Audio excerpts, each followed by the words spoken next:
Good afternoon, everyone.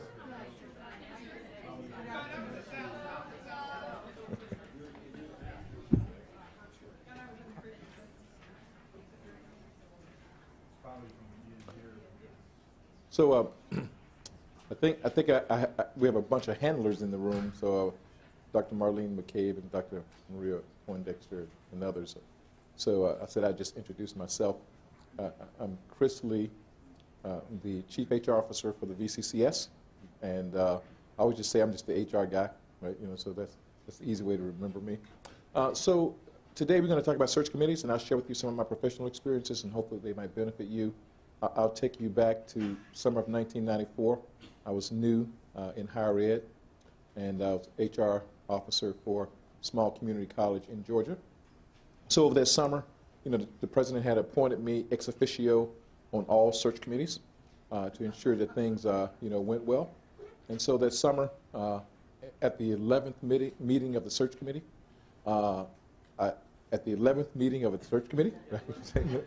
I figured, man, there's got to be a way of doing this, right? A better way of doing this. So I started kind of my investigation and study of the search committee sort of process, and I've been doing it ever since. So here's my book on the topic. First edition came out in like 2000, and I think it was 2001. Second edition came out this last summer. So hopefully some of the things I've learned over the past 20 years, 4 different institutions I've consulted with 100 or so colleges and universities over the past 20 years. I've learned quite a bit, so I want to share with you what I've learned. So the first question I'll ask you is, what is the cost of a bad hire? We have microphones, so if you're going to ask a long question that I can't repeat, we will ask you to do so because we're live streaming, so we want to make sure that the folks who might listen in or hear the recording can chime in as well. So what is the cost? I think we know the value of a good hire, but what's the cost of a bad hire? Well, it's the time the committee, the hours that they have put in, it's their work hours. Absolutely. The time of the staff and the committee. Oh, absolutely. Search committee. If you wind up hiring that person, hello, is anybody there? Yes. If you wind up hiring that person, that first year is going to cost you. Absolutely. Absolutely. And if you invest that money, you have to ask yourself, wow, can't we do something with the person and turn it around so that we don't lose all of our money? Absolutely. Multiple dimensions there. Right here, Cameron. Think about the cost to the students. Absolutely. Student success, student retention, what are they suffering from this whole experience themselves? Absolutely. So I categorize those, I would say that the cost is $3 million, right? And let me tell you why. So I did an ACE fellowship, and I spent a semester at Northeastern University in Boston. And when they had tenure decisions, and with it, the ones who weren't going to make it was clear, right? The ones who were going to make it was kind of clear. And it was those middle calls. And as they went around and discussed folks, and they did the vote, they would say, well, you do know you're making a $3 million decision, right? Because then it illuminated the fact that it was a real big investment into a person's professional career. So if you add up the cost of a faculty member's salary, you add benefits, which is another 30%, and you compound that over a career, it's a really big number. And that's the case for a lot of positions in a lot of different sectors. And that's kind of the idea. It's a really big deal. So you've kind of, in your responses, outlined the import of this whole issue in the various multidimensional ways there are costs invested, time, effort, and resources. Obviously, things like intangible costs, as you talk about with students, the reputation of the college, affects recruitment and retention, hiring the wrong person, hitting the papers, all that sort of thing. So it's a really big deal, is what we want to talk about. Who joins the team? The quality of any institution, organization, company is really intertwined in this simple idea of who joins the team. So we spend a lot of time, effort, and resources in trying to get it right in higher ed, and I think that's a worthy investment, and that's the way we want to think about it. All right? So I'm going to run you through a series of ideas. We have a compressed time, so I'll go fast. The slides will be available to you. I'm your resource, right? I always joke. Marlene was giving me a compliment earlier saying that, my book in the previous edition was a good resource and it's probably the best out there. And I always joke that, I'm the world's leading authority on the search committee process, but for only one reason: nobody else cares, right? Nobody else has spent 20 years thinking about it and working on it. So anyway, we can go through fast, but I'm your resource. And that's kind of a unique thing within the VCCS. Colleges from time to time will invite me out to campus to do talks and things like that. And that's my professional service to you, so please take advantage of it. All of your HR officers, they have a copy, right? So it's there, and please chime in at any time here today as well as in the future. It's my obligation to you. Big comprehensive overview. I'll give you a classic model of the 16 steps that can and should be used. We're going to talk about building a firm foundation. I'm going to give you some tips on how to develop selection criteria and tools to get there, and some tips and advice as kind of we go along as well. So, big process on search committees, and as often, there are many different models, and we're going to talk about it, and as often, people get confused about different ways of doing it. So we'll start with a definition, and the key is that you got a cross-functional group of people, and ideally, they come together in a structured and coordinated manner to make a decision, or really not to make a decision, but to recommend. Search committees classically recommend to usually an administrator for making the decision.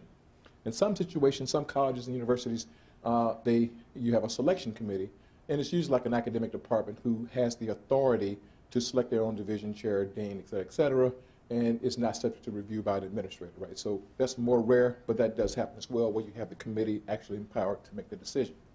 And then the final idea is kind of a screening committee, and usually a screening committee is used when you have a lot of volume or technical kind of dimensions there, and you want to make a large group of applicants, a smaller group of applicants, right? And then you hand it off to a search committee. So imagine you're hiring a CIO, and you got a cross-functional group, but they don't really know the technical details of how what a person should have for their profession. So you get a screening committee of IT types together, and they make kind of a cut to say these folks are qualified. The search committee goes a little deeper. Or you hire a lot of them. Think about a adjunct position or something where there's a volume. You can have a standing screening committee to do a first pass and pass that along. These different models can be used for different purposes. So screening committee there. HR's role, different size institution, different types of institutions. The role and responsibilities of HR is different. Sometimes they're involved in academic hires, sometimes they aren't. But at the end of the day, the HR office's responsibility is for the process, to create an infrastructure and kind of a system and to support that system of the search committee process, not necessarily directing the key elements of it. Obviously, that's the committee's responsibility, but the framework, the infrastructure is dedicated, should be managed and coordinated out of the HR office. I did a talk in DC a couple weeks ago, and there was a lot of academic types there, and they were challenging the idea that, at my university, HR has nothing to do with the hiring process. I say, yeah, until something goes wrong, right? Then it ends up in my office, So it's really not about, the content, but it's about the process, right? And so the role of HR should be to train, folks on the use of the process, to equip them with tools and resources, for the process, like, say, the handbook or how-to guides on various different things, to support them, provide advice and consultation on the process, whether it's writing ads or how to do recruitment or whatever the case may be, and then to also to monitor that process, the legal, fairness, ethical, related issues, diversity, or any kind of state mandates and things like that, federal, state, kind of guidelines that need to go there. So HR has a role and responsibility, and that is to make your life easier, right? So if they're not providing you with that support, they should be. So you as a committee member, division chair, dean, administrator, having the responsibility for hiring, they should be providing you with expert advice and assistance to make your job easier. The way I like to think about it is that my job in hiring, that's what I do every day. It's recruitment and retention. If you boil down what my role and responsibility as an HR professional is. But hiring managers hire periodically. Some hire, 2 or 3 times a year, 5 times a year. Some hire once every 5 years. So there's no way that person is going to have the level of expertise that my profession is dedicated to. The smart thing is for us to partner together to ensure they're doing the kind of things that they want to do quite well. So I always say that life is a team sport, and this is a good example. So if you're hiring alone, you're doing it wrong, right? You should be getting support from others to help your job to do what you're doing a little bit better. And there's a lot of stakeholders in the search committee process. The private sector looks at us and go, wow, it's like, it's a lot of time and effort. It's like a hiring manager, looking at resumes and making a decision. And we do it differently, but hopefully we've argued that investment is worth it because the import of making a decision is really, really high each and every time we make the investment of who joins the team. And some people would argue that when you get any new member, you have a new team, right? Because the dynamics change when you make a decision. And the smaller the organization, the greater the import, because that person has more of an impact of what happens. So it's really kind of a big deal. So in the classic model, you have an appointing authority, person is responsible for the position. To separate the hiring manager and appointing authority, you think about a vice president who appoints a director or a dean to serve as a chair of a search committee, right, to hire another director or dean sort of thing. Appointing authority, is the senior person there. Hiring manager, the person who supervises them directly. You have HR involved, search committee chair, members, and then equal opportunity professionals of all types. Universities have a lot of social equity, diversity, affirmative action, all kinds of different sort of positions. They come in multiple varieties. And then you have a series of ex officio members, which kind of can be dual-hatted. Ex officio members are those folks who serve or support the process, but they're not voting members, right? So HR representative might be the person. You might have what they call a staff assistant, person who gets involved in helping out with logistical matters. Like, so when we run the presidential search, as an example, in the VCCS, we have a vice president or admin assistant to the president to help coordinate, matters back and forth, so just others who might be involved. And then diversity advocates is a big role, national movement here, of having folks who have a social justice, equal opportunity, fairness, kind of an employment sort of slant, who can be an ex officio member to search committees to help them make decisions or navigate difficult issues that might come about in the process. The old school version was like an affirmative action or diversity committee. Those members would be kind of deputized to go out and be involved in search committees and help out. But you can't have enough of those, and so the idea is to find people who are interested and willing to serve in those roles and give them a little advanced training, and knowledge and assistance of the college or university's policies and procedures, and also, issues of how to deal with an issue when someone brings up something inappropriate in a meeting or, says something, unfair about candidates or how you screen and evaluate.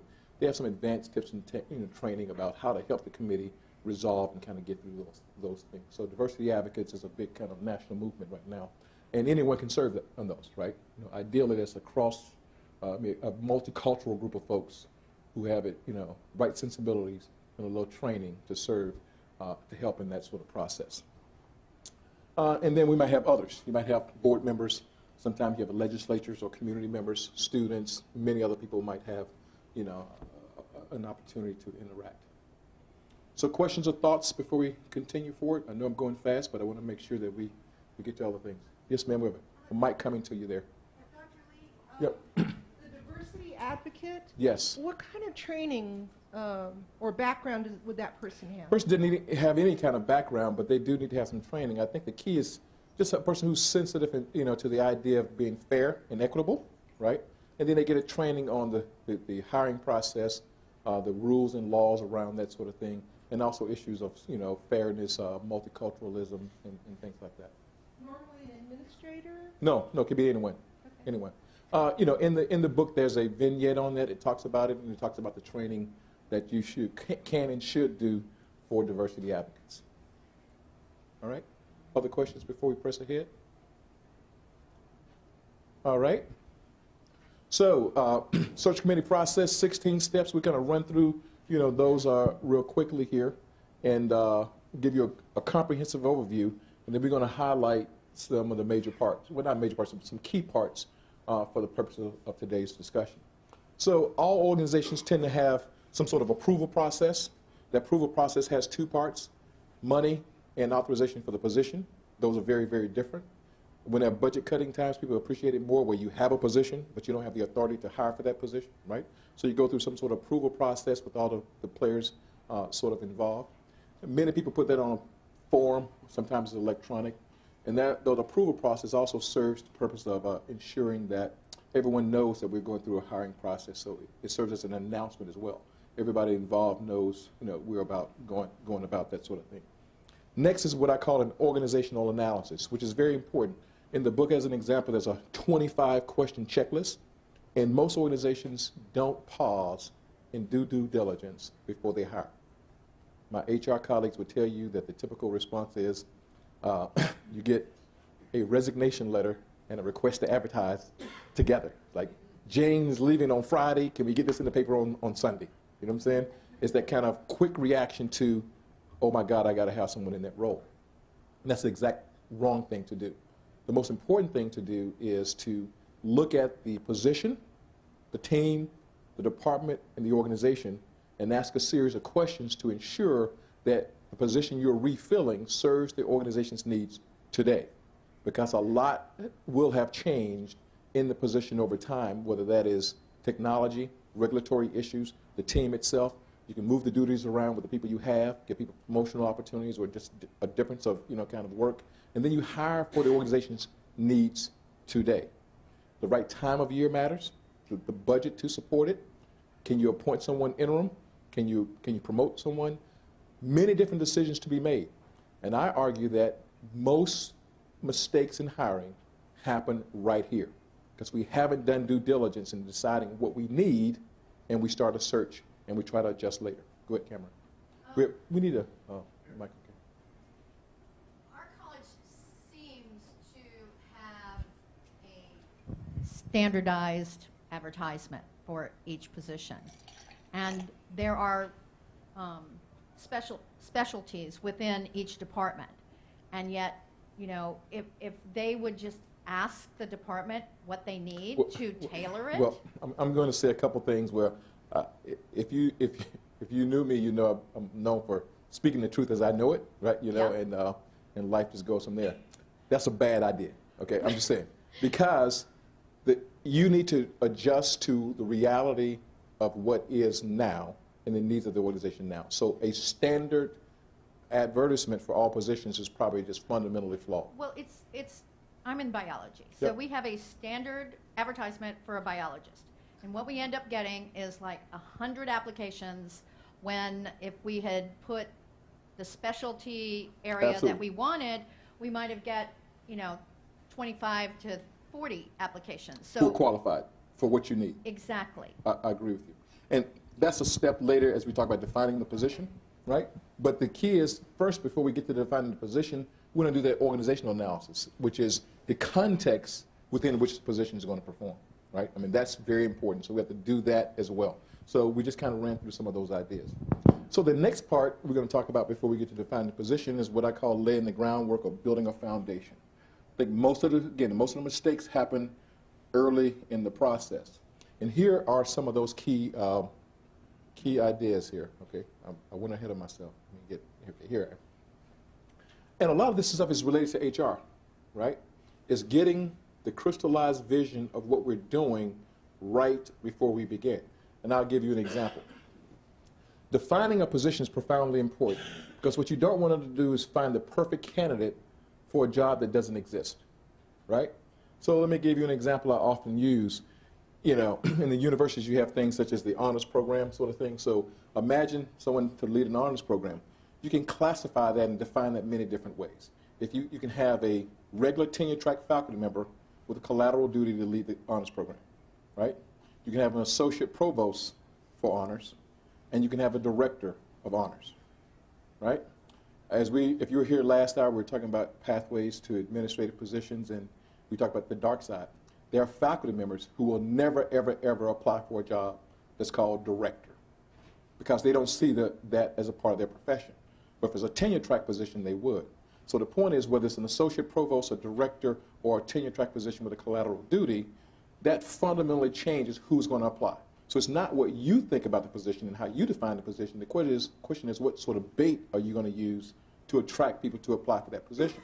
Now, the key about classification is the classification determines who your peers are, and all compensation is internal and external equity, balancing what other positions inside the organization and the outside organizations are like those. That determines the salary range. So the ranges are different for those three positions I just described, even though they could be doing the exact same job. So determining the classification and what that looks like is profoundly important. And if you don't get that right, you really can't adjust well. The example might be if Abby Stoneruck was in the room. She was challenged when she was creating her position. The goal was to find someone who had been a faculty member, essentially, with a background in professional development. They got a lot of candidates who didn't look like that originally by how they described it. We changed the name and got the profile they were looking for, and the profile, before gave people like Marlene and I an opportunity to apply. Originally, a professional HR person with a lot of experience in training and development, instructional design, and things like that. They really just wanted a face to someone who spoke faculty. You see what I'm saying? So it looks different and it feels different.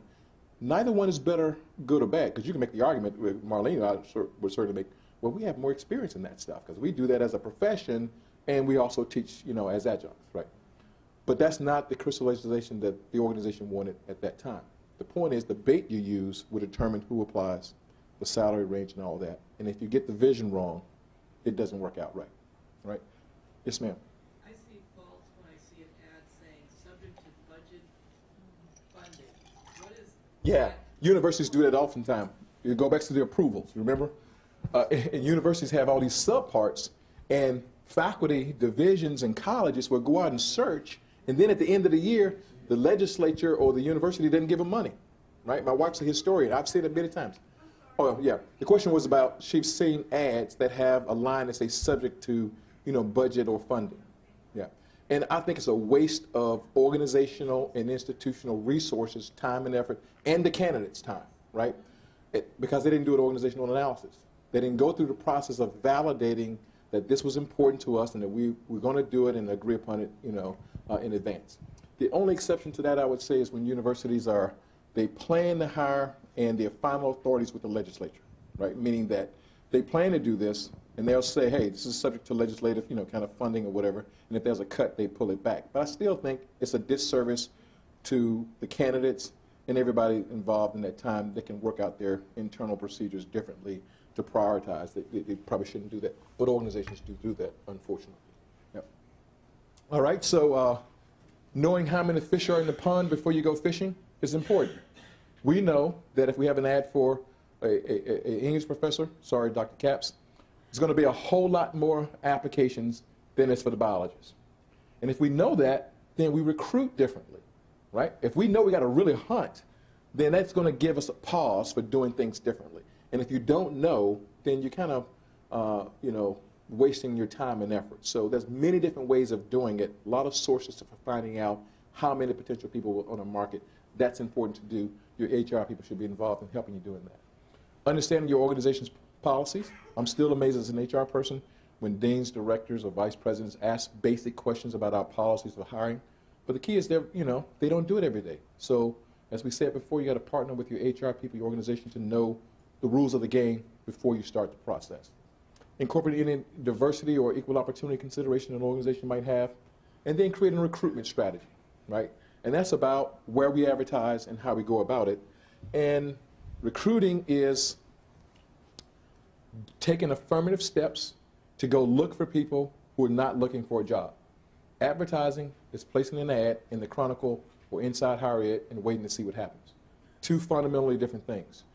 Ideally, you would never put an advertisement out if you don't know you already have folks recruited into the pool, because HR and the hiring manager and the hiring department should be recruiting at all times, trying to identify people who might be interested in potential opportunities, right? And doing something to entice those people into the market, right? So recruiting is a very important part. Not everybody does it well, right? So, but we should. And then establishing a time frame. And for me, a time frame is more about establishing a deadline, because if you don't, work expands to fill available time, meaning it goes on, and the longer it goes, the more likely you're going to lose the best candidates.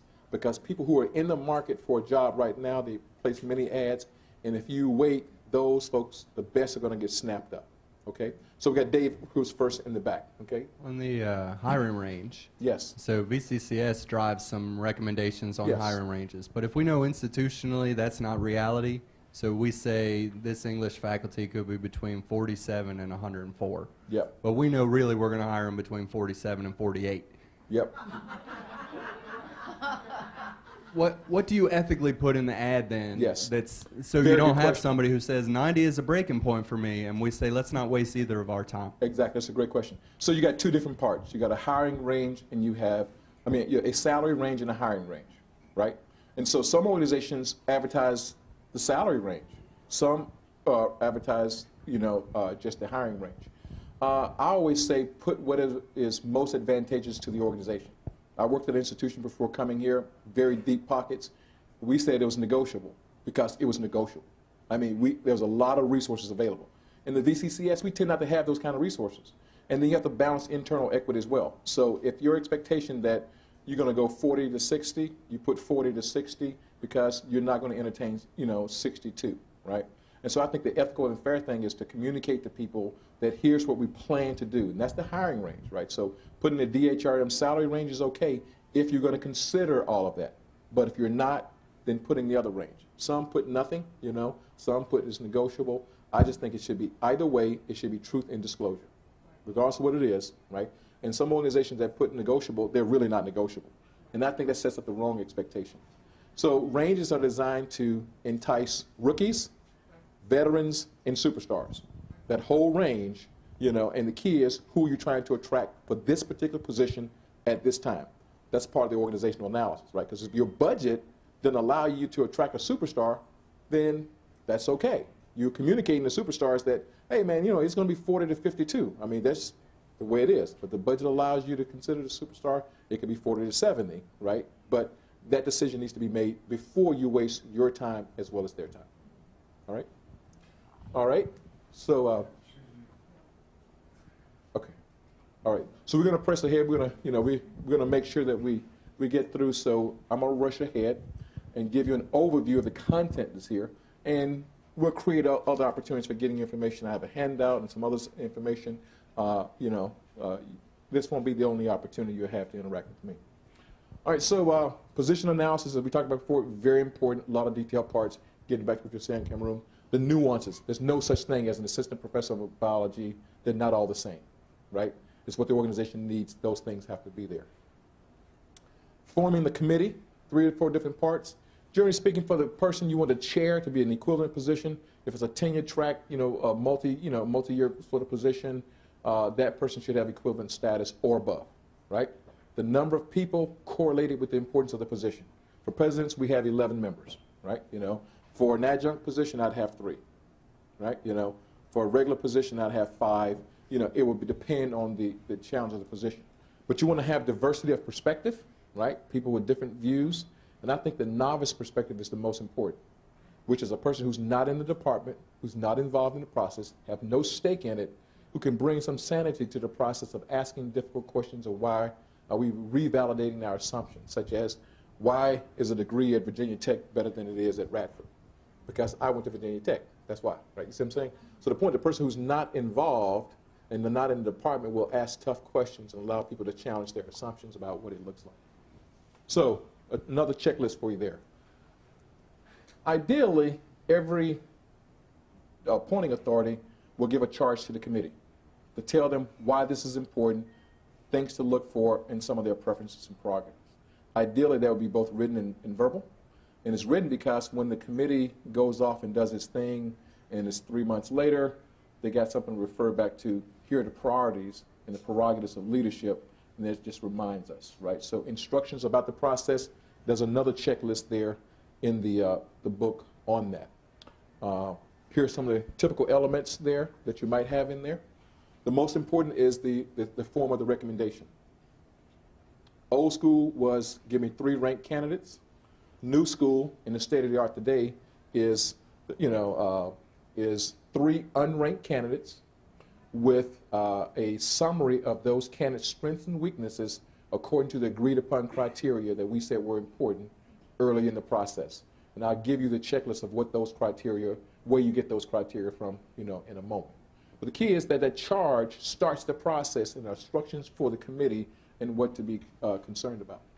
One of the proudest things for me in the book is that it's filled with both art and science, right? There's science about how to do it and some professional advice about it. So there's 30 like vignettes, which are about art, about learning, and there's about 25 or 30, tools or templates or checklists, for conducting the process. So orienting the committee. Committee needs to be oriented to why and how serving on a committee is important. I won't go into the details there, but as you see a couple of those. And the committee needs to be trained. How many of you have ever been trained on how to screen and evaluate a resume? That's typical.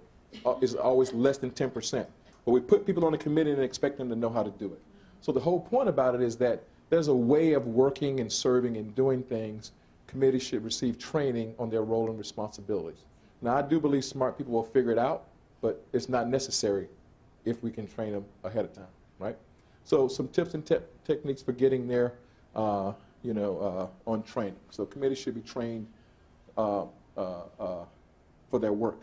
3 or 4 models of getting there. Some organizations say if you're going to serve on a committee, you got to come to this 2-hour training session. Virginia Tech has a great program that they do for their, I've seen them present on their program a couple times. A lot of organizations now have put that online, right, where you have to go through this online training.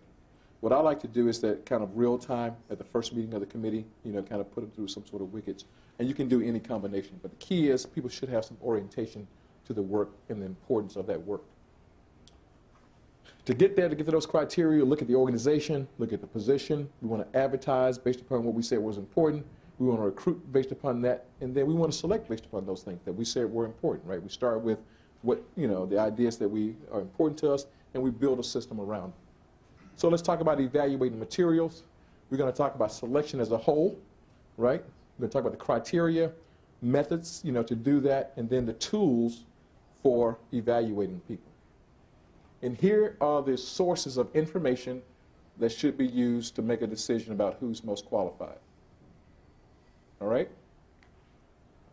Should come from that organizational analysis, the priorities and needs of the organization.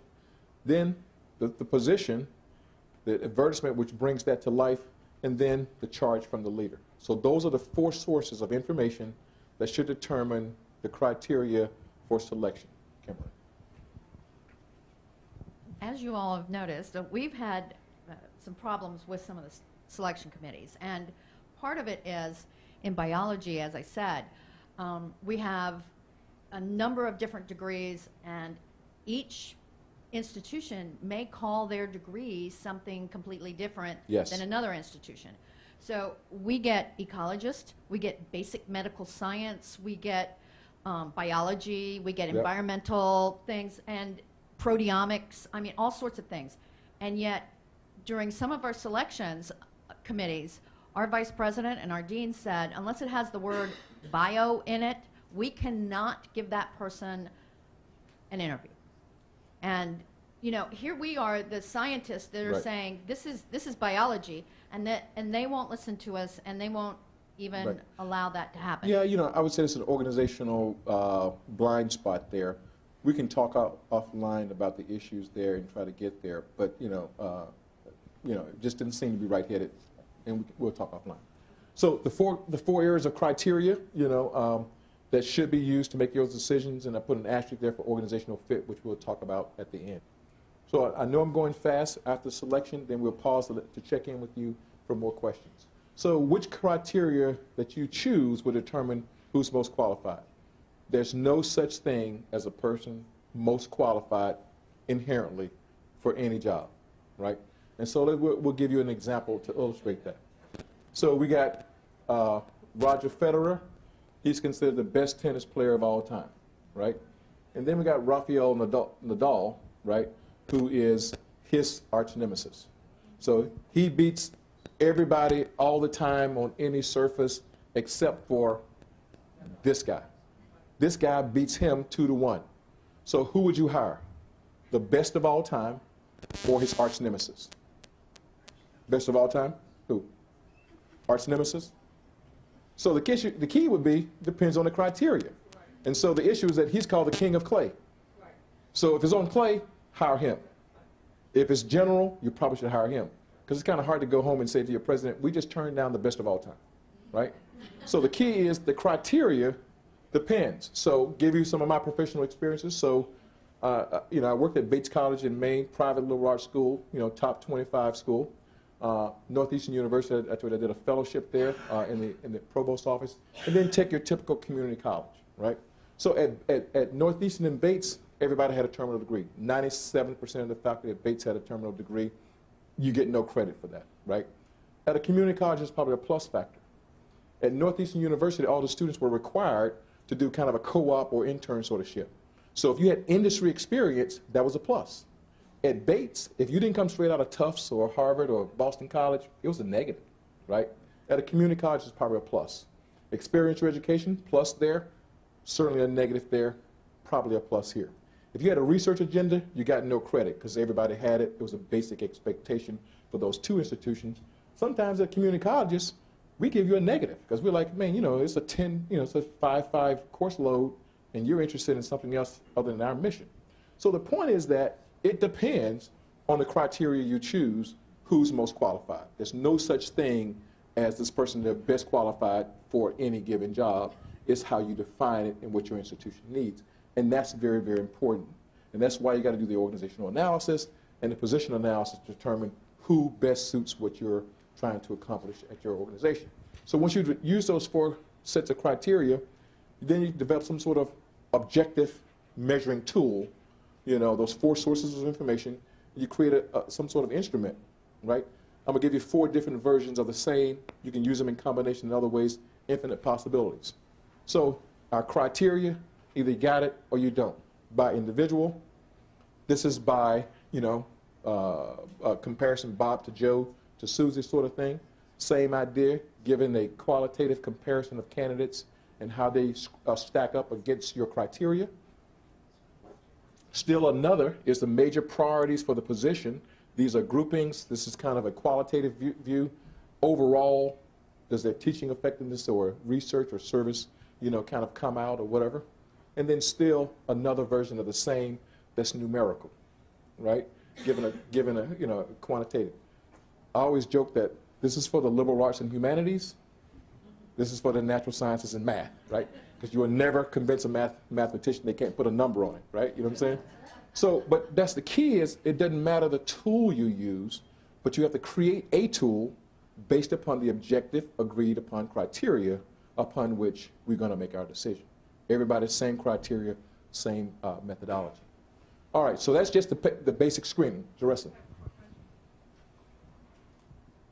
When should that screening criteria or matrix be written? Because I've been told the committee should sit down and write it before they start interviewing. I think the committee depends on how you structure your timeline, but the final authority is the appointing authority, right?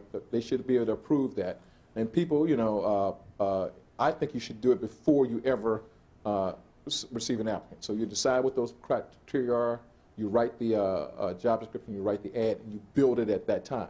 And then you add to it or modify it based upon the charge from the leader, right? They may want to emphasize, things a little different. Yeah. But it's early on. So before I forget the thought, Dave, I was going to say that screening and evaluating paper and interviewing is necessary, but not sufficient for a rigorous search, right? The research shows that interviewing is the less reliable and valid measure of hiring. The least of all the methods we're going to show you. So screening paper and doing an interview is necessary but not sufficient. Dave. I've heard that it's risky to change that criteria when you build the matrix after you've written the job ad, because if you get challenged, people may say, no, you didn't say up front this is what you were going to do. What might you say to that? Well, I agree with that principle. The idea is that's why you're doing it early in the process and not wavering based upon the wind, right? Because sometimes people do that in order to advantage the candidate they want, right? So those 4 criteria at the beginning of the process. So many different ways of, screening and evaluating candidates. Telephone or video interviews. Video interviews are really getting big these days. We have video interviewing software within the VCCS for all colleges. You should think about using them. If you come tomorrow, we talk about adjuncts, you'll see that system kind of in works. But a work sample is the most important thing, right? Every position should have a work sample as a part of the process. It's the mother of all tests. And a work sample is real work, right? So Dr. Capsey will share with you for presidential searches, we give a 10-minute presentation. Don't presidents, is what they do for their living, right? They talk and present to people. And I joke that having done 20 searches that I can tell you within 180 seconds about a 90% accuracy of who's going to be advanced in that process. Because if you're not presidential, you can't make it up, right? So then it's the same thing for teaching faculty, right? Research shows that we can't describe what good teaching looks like, but they've even done studies where they take out the sound, and students who see the sound and don't see the sound evaluate the same. There's something there. Students know. And then, presenting a sample lecture should be a part of every faculty hire, but it should be in front of students, right? Because teaching organic chemistry to chemists is kind of easy. Teaching it to an 18-year-old or a 22-year-old, that's very different. So the point is real work related to that job.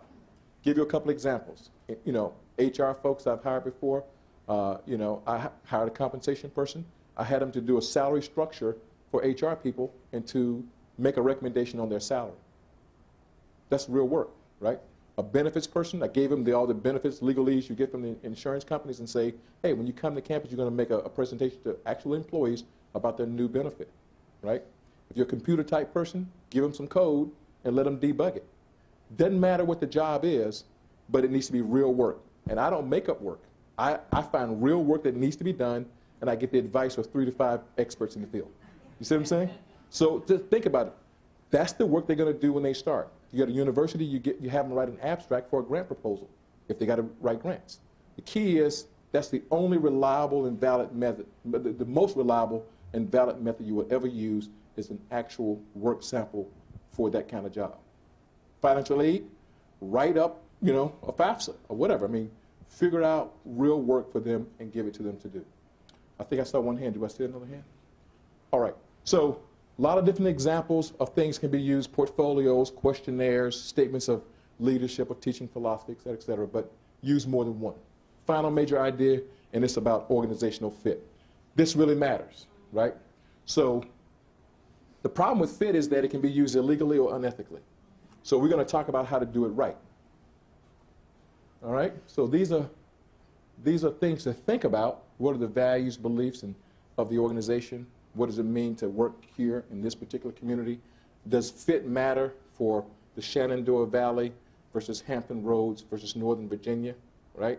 When we see presidential applicants who apply for all jobs in those areas, we immediately know that they have no clue, right? Because if you apply for Withville and Northern Virginia, you're probably not thinking smartly, right? Because fit really matters, right?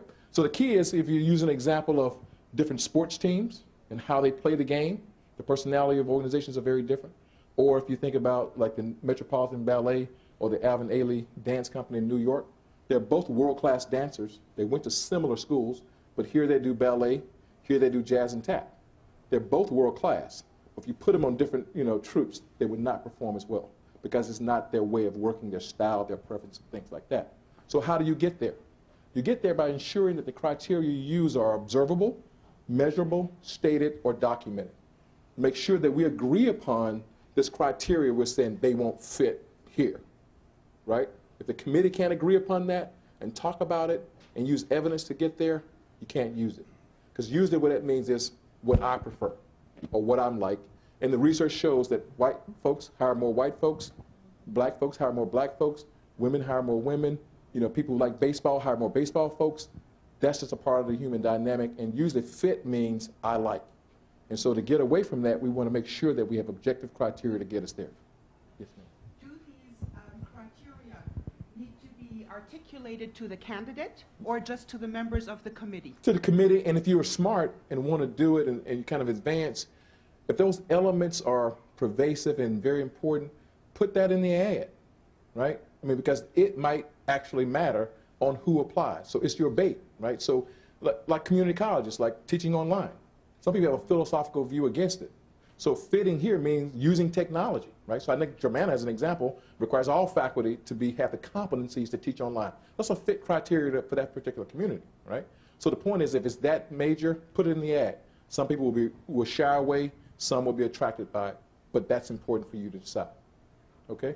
All right, so let's summarize here. Oh, these are other criteria, all in the resource, different ways of helping you think about organizational fit. So some of the key ideas today, we didn't talk about minority recruiting. I had to cut the presentation down. We got 45 minutes, and I think we're over. Tools of the trade, like the book and others, your HR people, get help from everybody. About minority recruiting, the essential idea is that you got to do things different than you're doing today. We can talk about that at another time. Recruiting is an active process. Advertising is a passive process. You have to do both. Ideally, as a hiring manager, you should be recruiting people before you ever place an ad, right, to make sure that you get the kind of candidates you want. Dave, I negotiate salary before I invite people to campus, right? Because if I can't get there, I can't get there. Why waste your time and mine? Get help. Lay the groundwork. As we said, most of the mistakes are early in the process, building that foundation. And then finally, HR can be and should be your partner. Our ideas were that, hey, man, it's a $3 million decision. It's a big deal. It impacts students. It impacts recruitment. It impacts morale, right? A lot of different things. We want to do hard work to lay a great groundwork.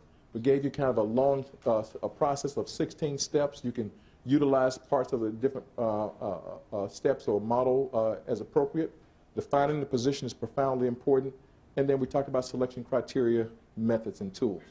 And then finally, organizational fit. You can and should use it, but you have to use it in a legal and ethical manner. Multiple screening methods get you to quality. Resume, screening paper, necessary but not sufficient for a great search. And engage your HR folks and the rest of your stakeholders. I know if Dr. Stonerock is standing in the back of the room, that means I ran over. And I know we have other folks coming in after. But the good news is I'm your HR guy, right? My job is to support you, and you will have many opportunities to interface with me and my department. We have a resource there for you. Reach out and connect with us as many times as you like. That's our role and purpose for serving you. Thank you, everyone.